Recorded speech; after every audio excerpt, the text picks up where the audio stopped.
Hello hockey fans and welcome back to another video.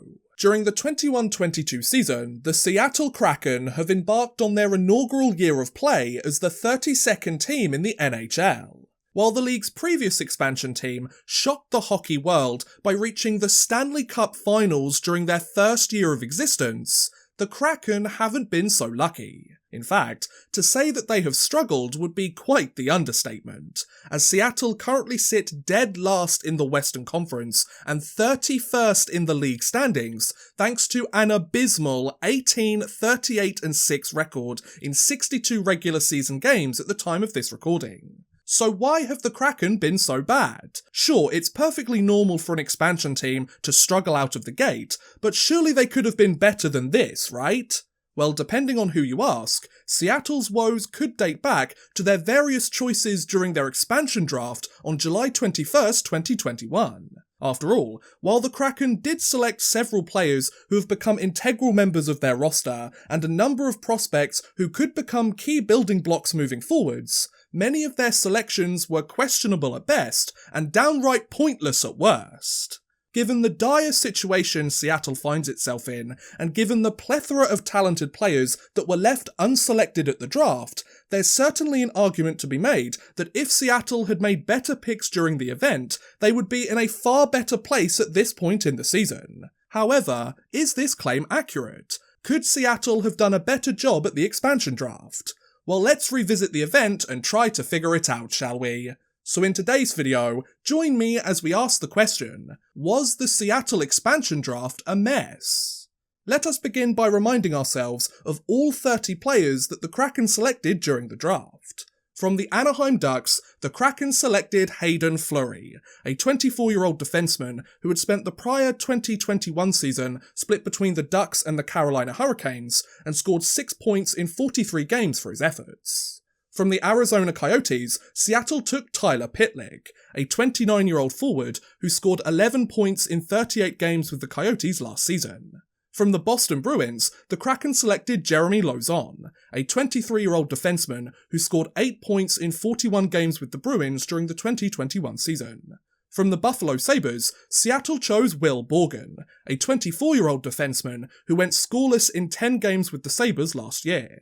From the Calgary Flames, Seattle took Mark Giordano, a 37-year-old defenseman who had spent his entire 15-year NHL career exclusively with the Flames, had been the captain of the team for the last 8 seasons, and had scored 26 points in 56 games during his final year with the organisation. From the Carolina Hurricanes, the Kraken chose Morgan Geekie, a 22-year-old forward who scored 9 points in 36 games with the Hurricanes and 5 points in 2 AHL games last season. From the Chicago Blackhawks, Seattle selected John Quenneville, a 24-year-old forward who scored just 2 points in 16 AHL games last season. From the Colorado Avalanche, the Kraken drafted Jonas Donskoy, a 28-year-old forward who scored 31 points in 51 games with the Avs last year. From the Columbus Blue Jackets, Seattle chose Gavin Bayreuther, a 26-year-old defenseman who scored a single point in 9 NHL games and 12 points in 14 AHL games last season. From the Dallas Stars, the Kraken selected Jamie Alexiak, a 28-year-old defenseman who scored 14 points in 56 games with the Stars during the previous year. From the Detroit Red Wings, Seattle selected Denis Cholowski, a 23-year-old blue liner who scored 3 points in 16 NHL games and 10 points in 13 AHL games last season. From the Edmonton Oilers, the Kraken chose Adam Larsson, a 28-year-old defenseman who scored 10 points in 56 games with the Oilers last year. From the Florida Panthers, Seattle selected Chris Driedger, a 26-year-old netminder who posted a 14-6-3 record, a 2.07 goals against average, and a .927 save percentage in 23 games last season. From the Los Angeles Kings, the Kraken drafted Curtis McDermott, a 26-year-old blue liner who scored 4 points in 28 games with the Kings last year. From the Minnesota Wild, Seattle chose Carson Soucy, a 27-year-old blue liner who scored 17 points in 50 games with the Wild during the 2021 season. From the Montreal Canadiens, the Kraken selected Cale Fleury, a 22-year-old defenseman who scored 6 points in 22 AHL games last year. From the Nashville Predators, Seattle picked Cal Jarnkrok, a 29-year-old forward who scored 28 points in 49 games with the Predators last season. From the New Jersey Devils, the Kraken drafted Nathan Bastian, a 23-year-old forward who scored 10 points in 41 games with the Devils last year. From the New York Islanders, Seattle chose Jordan Eberle, a 30-year-old forward who scored 33 points in 55 games with the Islanders during the prior 2021 season. From the New York Rangers, the Kraken selected Colin Blackwell, a 27-year-old forward who scored 22 points in 47 games with the Rangers last year. From the Ottawa Senators, Seattle picked Joey Daccord, a 24-year-old goaltender who posted a 1-3-1 record, a 3.27 goals against average, and a .897 save percentage in 8 NHL games last season.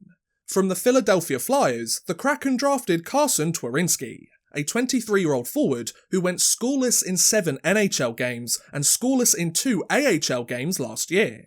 From the Pittsburgh Penguins, Seattle chose Brandon Tanev, a 29-year-old forward who scored 16 points in 32 games with the Penguins during the 2021 season.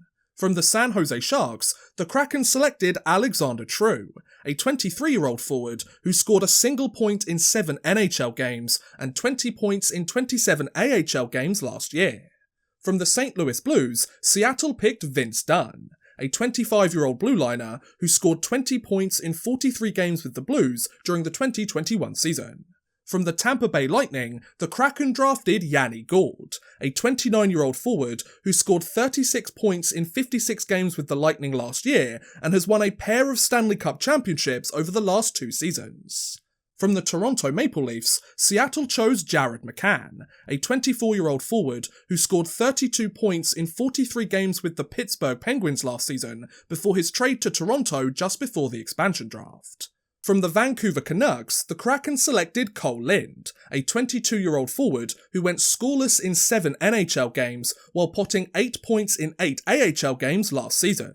Penultimately, from the Washington Capitals, Seattle picked Vitek Vanacek, a 25-year-old goaltender who posted a 21-10-4 record, a 2.35 goals against average, and a .918 save percentage in 37 games with the Capitals last year. And finally, from the Winnipeg Jets, the Kraken drafted Mason Appleton, a 26-year-old forward who scored 25 points in 56 games with the Jets during the prior 2021 season. So with their 30 selections during the draft, Seattle picked 15 forwards, 12 defensemen and 3 goaltenders. If you ask me, the Kraken maybe should have picked more forwards and less blue liners, since they drafted twice as many defensemen than their inaugural roster would need, but at least they got themselves plenty of depth on the back end, right guys? Now that we have looked at each and every one of the Kraken's 30 selections, let's explore how each of these players have performed during Seattle's debut season, while also comparing them to the other notable players that the team could have chosen instead. With this information, I have determined whether each selection was a great pick since they chose the best option available, an okay pick as they could have done better or could have done worse, or a bad pick since there were a number of better options available which they didn't take. While the Kraken selected a number of players who were impending free agents, and while many of them signed to the team shortly after, each of the alternate picks that I will mention as part of this section of the video were under contract until the end of the current 21-22 season. That way, Seattle would receive a player who was guaranteed to remain with the organisation for the entirety of their inaugural season, barring a trade or waiver claim of course, and the team wouldn't acquire an impending free agent who could sign elsewhere just a few weeks later and leave them with nothing in return. But anyway, let's go through the list once again, shall we? During the current 21-22 NHL season, Anaheim Ducks pick Hayden Fleury has spent the entire season on Seattle's roster and has scored just 3 points in 31 games at the time of this recording. Given his limited impact this season, and given that the Kraken could have selected Adam Henrique or Kevin Shattenkirk instead, this was a pretty bad pick. Sure, I can understand a team not wanting to select declining assets on big, expensive contracts, but there were several NHL caliber options available that the Kraken simply ignored. Arizona Coyotes pick Tyler Pitlick never played a single game as a member of the Kraken, as the forward was traded to the Calgary Flames on July 22, 2021 in exchange for a 2022 4th round pick. Now, I initially thought that this was going to be an awful selection, since Pitlick was moved for a mid-round selection less than 24 hours after the draft. However, considering the only Coyotes player who hadn't been protected by the team and still had term left on his contract was Andrew Ladd, this pick was moved straight into the great category. That said, while Andrew Ladd is still a decent hockey player, despite his recent shortcomings and his behemoth contract, and while getting a 4th rounder for a replaceable depth forward is a decent return, trading Pitlick the day after selecting him for a limited return puts this pick firmly in the okay category. After all, things could have gone better, but they could have gone worse. Boston Bruins pick Jeremy Lauzon has spent the entire 21-22 season on the Kraken roster and has potted 6 points in 51 games so far this year. Given that he has made a limited impact for his new team, and given that Seattle could have chosen Connor Clifton, Chris Wagner or Curtis Lazar instead, this is an okay pick, as it could have been better, could have been worse. Buffalo Sabres selection Will Borgen has remained with the Kraken all season long and has scored 2 points in 16 games so far this year. Since Borgen has struggled to secure a permanent place on the roster, and since Seattle could have taken Kyle Okposo, Zemgus Girgensons or Colin Miller instead, this was a pretty bad pick as there were several better options available. Calgary Flames pick Mark Giordano is one of the best picks Seattle made throughout the entire expansion draft. While some people have criticised Seattle for taking Giordano, since he had played his entire 15-year career with Calgary to that point, and he wouldn't get to play his 1000th NHL game with the team, given that he became the first captain in Seattle Kraken history, he has scored 23 points in 55 games so far this season, and the only other player Seattle could have taken from Calgary was Milan Lucic. This was a great pick, regardless of whether Giordano is traded before the deadline. Carolina Hurricanes selection Morgan Geekie has spent the entire 21-22 season with the Kraken and has produced a decent year for himself, thanks to potting 16 points in 54 games at the time of this recording. Since he has produced his best NHL season yet, and since the only other notable player that they could have chosen was Nino Niederreiter, this pick falls into the okay category. After all, whilst Niederreiter would have certainly bolstered Seattle's top 6, Geekie has had a pretty good year for himself too, so it could have been better, could have been worse.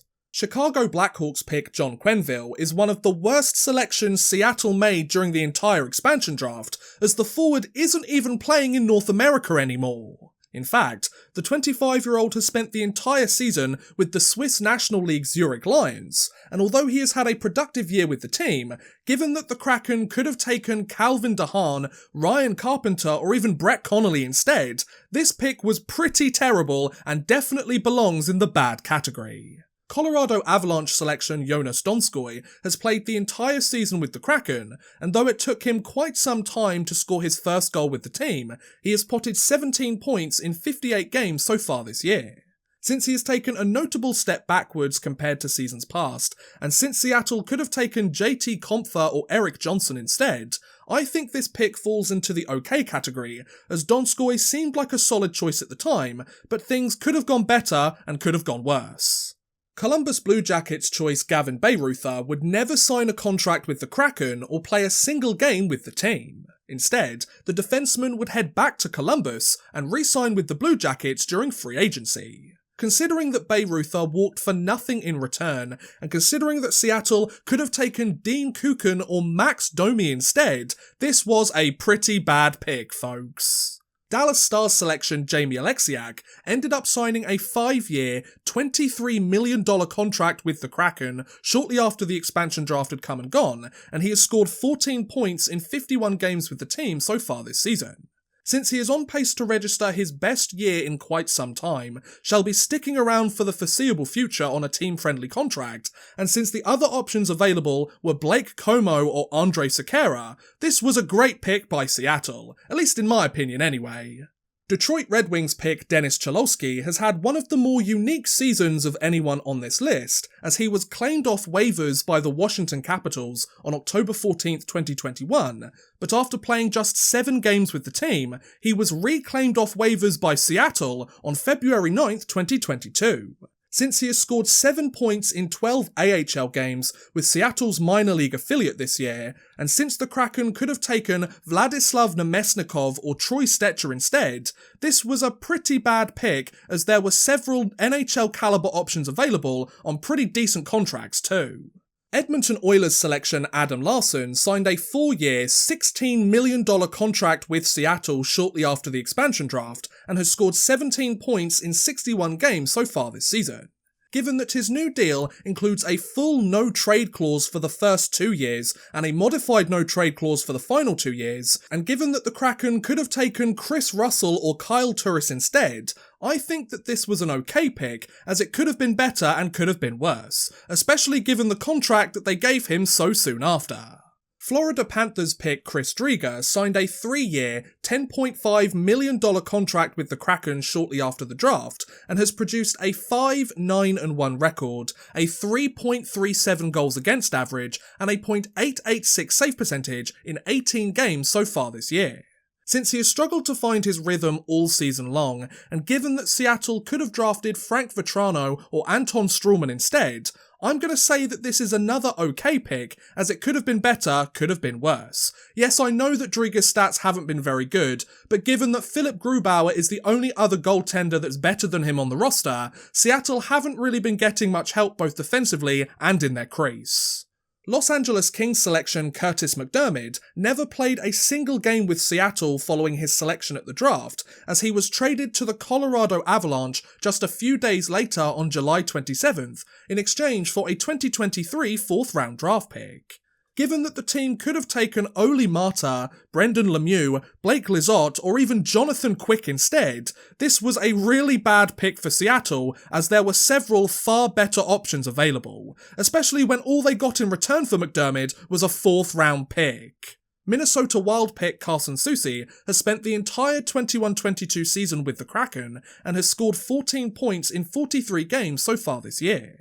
Since Soucy has played at a similar level to seasons past, and since Seattle could have drafted Victor Rask, Nick Bjugstad or Kaapo Kakkonen instead, this was an okay pick, as it could have been better, could have been worse.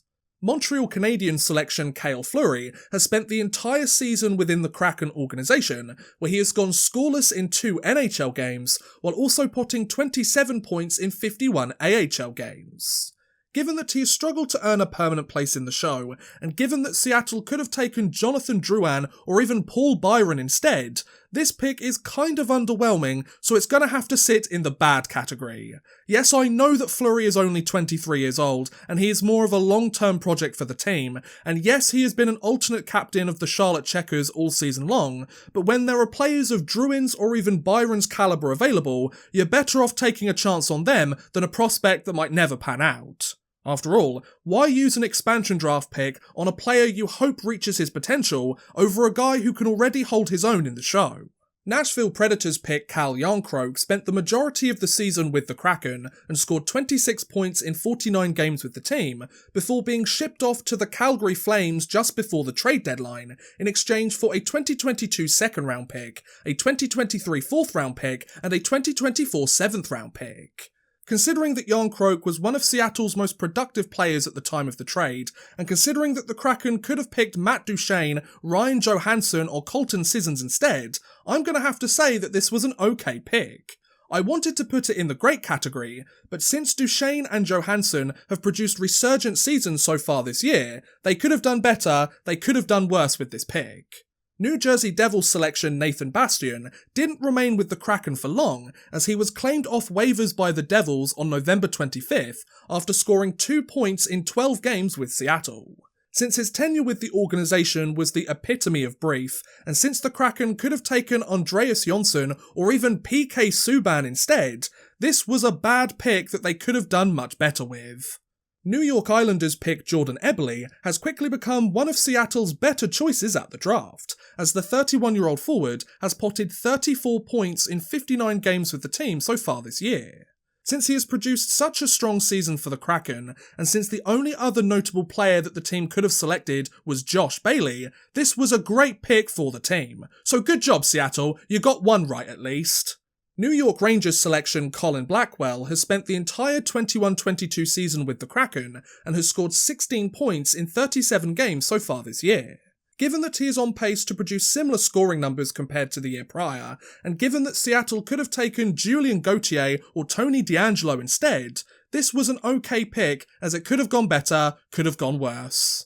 Ottawa Senators pick Joey Daccord has remained within the Kraken organisation for the entire season, where he has posted an 0-3-0 record, a 4.12 goals against average, and a .858 save percentage in 4 NHL games, as well as a 12-9-2 record, a 2.45 goals against average, and a .921 save percentage in 24 AHL games. Since he has produced strong individual stats in the minors, despite struggling during his brief tenure in the show, and since Seattle could have taken Evgeny Dadonov or Chris Tierney instead, I'm going to say that this was an okay pick. Sure, the Kraken could have taken an NHL regular with this selection, but since Dadonov and Tierney have both produced somewhat disappointing seasons of their own this year, and given their respective contracts and cap hits, this pick could have been better, could have been worse. Now, Philadelphia Flyers selection Carson Twarynski is without a doubt the worst selection the Kraken made during the entire draft, as Twarynski has spent the entire year with Seattle's minor league affiliate, where he has scored just 16 points in 57 AHL games. Considering he has struggled to become a productive player in the minors, and considering that the Kraken could have taken Jakub Voracek, James Van Riemsdyk, Shane Gostisbehere, or even Justin Braun instead, this was a terrible, terrible pick. After all, whether they wanted a productive top 6 forward with term, an offensive defenseman in need of a fresh start, or a defensively minded blue liner to shore up a lower D pair, the team literally could have had any of these from Philly, and they still managed to mess it up. Yep, this was a bad pick, folks. Pittsburgh Penguins choice Brandon Tanev has spent the entire 21-22 season with the Kraken and scored 15 points in 30 games with the team before he was shut down for the rest of the season due to an ACL injury. Given that he will end up missing the majority of the season, and given that Seattle could have taken Jason Zucker, Marcus Pettersson or Casey DeSmith instead, this was an okay pick as it could have been better, could have been worse. San Jose Sharks pick Alexander True has remained with the Kraken organisation all season, where he has gone scoreless in 8 NHL games, while potting 34 points in 44 AHL games. Since he has been unable to secure a permanent roster spot in the show, and since the Kraken could have taken Matt Nieto or Martin Jones instead, I'm going to put this pick into the OK category, as the other two options available are fringe NHLers at best and aren't exactly game changers in their own right. St. Louis Blues selection Vince Dunn has spent the entire season with Seattle and has scored 23 points in 56 games so far this year.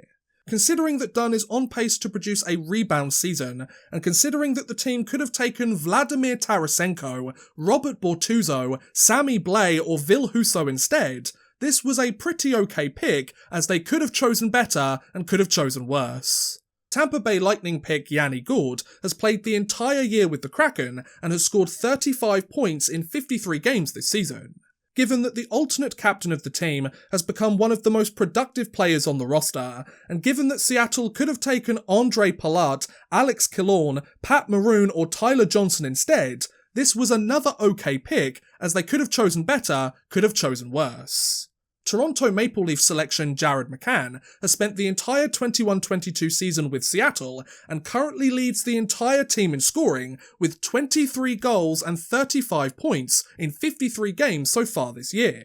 Since he has become an integral member of the Kraken roster, and since the team could have chosen Alex Kerfoot, Wayne Simmons or Travis Dermott instead, this was a great pick, so good job Seattle. Vancouver Canucks choice Cole Lind has remained with the Kraken organisation for the entire season, where he has scored 2 points in 6 NHL games, as well as 35 points in 46 AHL games. Though Lind has bounced between the majors and the minors, Given that Seattle could have taken Louis Eriksson, Jay Beagle or Antoine Roussel instead, this was another great pick as the alternate options were equally as terrible from one player to the next. You really dodged a bullet there, Kraken, so great job.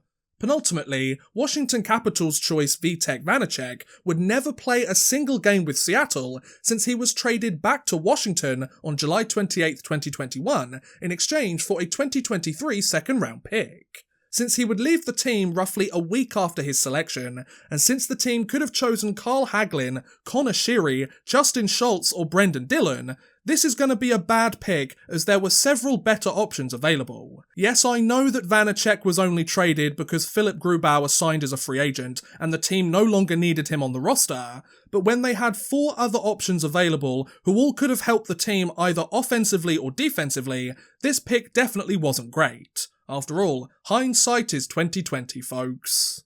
And finally, Winnipeg Jets pick Mason Appleton has remained with the Kraken all year long and has scored 16 points in 47 games at the time of this recording. Since he has produced a respectable season with the team, and since they could have chosen Dylan DeMello or Nathan Bellew instead, this pick was okay, as it could have been better, could have been worse. So from the 30 picks Seattle made, only 5 choices were great, 15 were considered okay, while the other 10 were bad.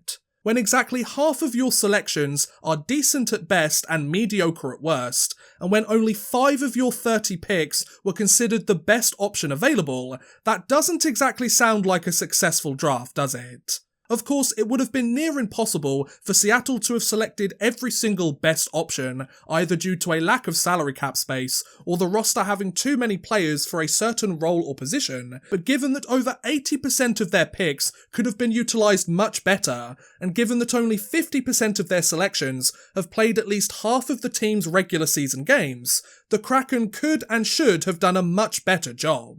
Based on the information we have just discussed, I think it's fair to determine that the Seattle expansion draft was indeed a mess. At least in this point in time anyway. But why did Seattle do such a poor job? Well, if you ask me, the team's questionable drafting strategy, coupled with the league's other general managers learning from their prior mistakes, made it almost impossible for Seattle to set themselves up for success. While the Vegas Golden Knights built the bulk of their inaugural roster by wheeling and dealing during their expansion draft, Seattle elected to take more of a measured approach instead. Whether other teams didn't want to make the same mistakes that they had with Vegas a few years prior, or whether Kraken general manager Ron Francis took a no-nonsense approach to draft day trades, Seattle didn't make a single deal or acquire a single non-drafted asset during the event. In fact, Seattle's first trade in franchise history didn't take place until the Tyler Pitlick deal the following day. By refusing to take on any underperforming players or expensive contracts, many of whom could have potentially thrived with the Kraken thanks to a change of scenery or a different role on the roster, Seattle really missed an opportunity to further bolster their organisation with extra draft picks and prospects that they would have also received for acquiring these declining assets. Pieces that could have been utilised either within their own organisation or used as trade chips later down the line. If Francis had chosen to make more of these trades and had acquired some potential diamonds in the rough, then many of his selections during the expansion draft, especially the numerous prospects in their mid-20s and fringe players on cheap short-term deals, would have made a lot more sense and been far more justifiable, at least in my opinion anyway. After all, Seattle had an empty roster and $81.5 million of cap space to play with. I can only imagine just how desperate many cap-strapped teams would have been to offload some of their declining players to the Kraken, and how willing each of them would have been to sweeten the deal quite heavily in order to make it happen. However, Seattle ultimately decided against exploring these avenues, meaning that they didn't weaponize their unique and desirable commodities nearly enough, and they let them fall by the wayside. Like Vegas before them, Seattle had a unique opportunity to acquire a number of players and assets for next to nothing in return, and build the foundations of a competitive roster for many years to come. Instead, the team picked a bunch of mediocre fringe NHL players who still haven't made the jump to the show, and they then tried to fix the many holes in their lineup via the draft and free agency instead, a strategy that clearly hasn't worked, at least in the short term. Now, in Seattle's defence, what their choices at the expansion draft did give them was cap space, and plenty of it. With that cap space, the team was able to sign a number of notable free agents, including goaltender Philip Grubauer, as well as forwards Jaden Schwartz, Alexander Wenberg, and Marcus Johansson. While these deals would help to fix Seattle's starting goaltender question, bolster their team's top six, and add depth to their forward core, why didn't they fix these holes during the expansion draft instead? While the Grubauer signing was a necessary evil since there wasn't a reliable starting netminder available in the draft, Seattle could have easily replaced some of their more confusing picks with some extra top 6 or top 9 help instead of waiting until free agency and signing a number of players to expensive contracts. There was plenty of decent options available, you know. Now, some of you may argue that the alternate options at the expansion draft either had behemoth contracts or had taken a sizable step backwards in their game, so it would have been questionable for Seattle to handcuff themselves to these declining assets in the hopes of being competitive from the get-go. However, when the team literally went out and signed several mid-tier NHL players to long and expensive contracts less than 2 weeks later, it kinda throws your argument out of the window. After all, Seattle could have taken Jakub Voracek, Max Domi, Adam Henrique, Jonathan Drouin, or Andreas Jonsson amongst many others. You can't tell me that the forwards that they signed during free agency are significantly better than the other players available at the draft. While my argument is prefaced on Seattle refusing to make any trades at the expansion draft, it's possible that there weren't any deals on the table. After all, since Vegas acquired a number of players, prospects, and draft picks by agreeing to select a specific player from a certain team at the draft, and since a number of those players, both chosen and acquired, were vital to helping the Golden Knights reach the Stanley Cup Finals during their inaugural season of play, it's certainly possible that teams didn't want to make the same mistakes, and they refused to trade with Seattle for fear that history would repeat itself and the Kraken would ride a group of misfits all the way to the finals. However, given the flat salary cap and the sizable number of teams who are desperate to free up cap space, I find it highly unlikely that Seattle didn't have any legitimate trade offers available to them. If you ask me, I think it's far more likely that Kraken general manager Ron Francis had already decided who he wanted during the expansion draft, and he was set in building his franchise around that specific group of players, so he wanted to make his picks during the event and nothing more. So where does Seattle go from here? Well, at the time of this recording, the Kraken currently sit last place in the Western Conference and rock bottom in the league standings too. Though the Kraken will finish their inaugural season as one of, if not the worst team in the entire league, this poor performance ensures that Seattle will hold another high selection in the upcoming 2022 NHL draft, and could help them receive the first overall pick. Since the Kraken have already selected college hockey phenom and USA Olympian Matty Berniers with the second overall pick during last year's draft, adding another high selection should help set Seattle up for the future. However, while the team will have several talented youngsters with sky-high potential to build the future of their franchise around, unless they can find some diamonds in the rough during the later rounds of the draft and bolster their roster via trades or free agency signings, the Kraken might never take that next step forwards and be cursed to mediocrity, especially if they are unable to attract big-name players to their team. After all, the excitement of playing for an expansion team and being the first player to make your mark on a franchise starts to lose its shine as the years go by. Regarding their roster and their salary cap moving forwards, Seattle currently has 13 players under contract for the upcoming 22-23 NHL season, including 6 forwards, 5 defensemen and 2 goalies, as well as 9 players signed until the following 23-24 season, including 5 forwards, 2 defensemen and 2 goalies. This means that Seattle are projected to have approximately $22.7 million in cap space next year, while they have a further $34 million the following season. While this gives the team plenty of flexibility to explore every route forward in order to improve their team, the franchise has plenty of empty roster spots moving forwards, so they will need to find players that can fill the various holes in their lineup either via the draft, free agency or trades, and those players should not only be able to hold their own in the show, but help make the team better and more competitive as a whole. After all, there's no point in having all this cap space if you're not going to use it eventually and effectively. Just look at a team like the Arizona Coyotes, you know. So in conclusion, having examined who Seattle selected, how they have performed so far this year, as well as the other players that they could have taken instead, the Seattle expansion draft was an absolute mess. Sure, the Kraken did acquire some notable players during the event, and many of their selections could have turned out far worse, but whether it was the plethora of confusing players they picked, their reluctance to weaponize their salary cap space to its true potential, or the rest of the league learning from their previous mistakes, Seattle would likely do things a lot differently a second time around. Such is the power of hindsight, folks.